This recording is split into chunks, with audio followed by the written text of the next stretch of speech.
Can you explain why things have deteriorated this much between the United States and Turkey?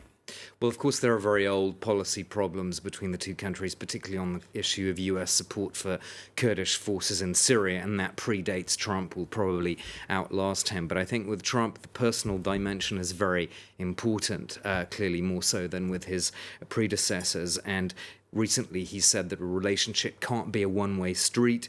He helped Turkey with the release of a Turkish woman who is being held in Israel. He said that he'd kept his side of the bargain. He clearly expected Recep Tayyip Erdogan to reciprocate with the release of Andrew Brunson, this American pastor, but that didn't happen. So this sense of personal slight, it keeps coming back, and that's clearly really poisoning the relationship at the moment. But now we have Qatar to the rescue. Does that mean that Turkey is going to be in the clear?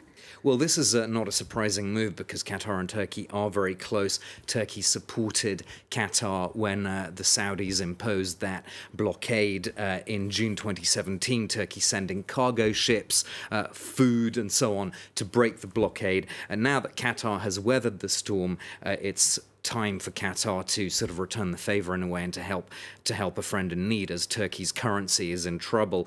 Turkey and Qatar have long seen eye to eye on regional issues ranging from Syria to the Muslim Brotherhood. So this is a very deep and strategic alliance.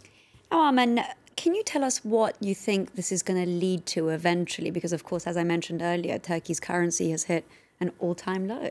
It's hard to predict because on the question of this American pastor, Trump really can't be seen to give any ground. Bear in mind, Andrew Brunson is not the only US citizen who's being held in Turkey. There's also a NASA scientist who's behind bars, but he's not getting anything like the same attention. This could be something to do with the fact that Trump's support base is, part of it is white evangelical voters who overwhelmingly supported him in his election campaign against Hillary Clinton. And so he's got to show to them that he's strong on this issue, that he will get this Christian pastor back to the US. And if he did what Recep Tayyip Erdogan is suggesting that he does, which is to do a swap, Fethullah Gulen, the US-based cleric, to send him back to Turkey in return for Brunson coming to the US, that would look like weakness. And so that's why I think this is an unpredictable situation, because Trump can't be seen to be weak in this. So a lot of appeasing his supporters in the US.